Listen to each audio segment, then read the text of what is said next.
Parashat Acharei, Aliyah Revit, the Torah continues to describe and explain different halachot with regards to korbanot and doing shechita outside of the designated areas of the Mishkan. And the pasuk says that a person that does so, a person doesn't bring it to Oil Moed, so the pasuk says, if he doesn't bring it in Oil Moed, to bring the korban in front of the Mishkan of Hashem, dam yichashev la'ishahu dam shafach, that it's considered blood, and it's as if he spilled blood, and the pasuk says, v'nichat ha'ishahu mikerev amo, that the Torah says some sort of very strict punishment. And Rashi explains, what does it mean, dam yichashev? Keshofech dam ha'adam shemitchayev b'nafsho, that it's as if he spilled blood of a person.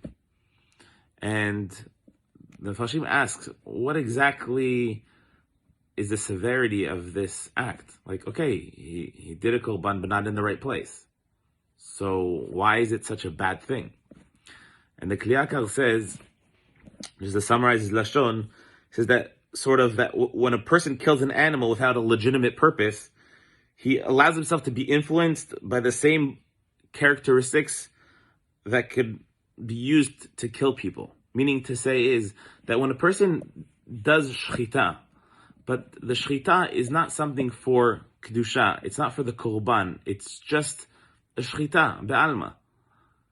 What ends up happening is that the midah that the person has or he taps into during that act of shechita that is not in the right place at the right time is the same act of the same midah of a person killing someone else. Meaning to say that the Torah is explaining to us a very big yesod, that whatever we do in the world has to have a purpose, has to have a meaning. There's no just empty act. Meaning, okay, just killed an animal, like big deal. No, there has to be a purpose. There has to be a meaning to it. It has to be for a reason.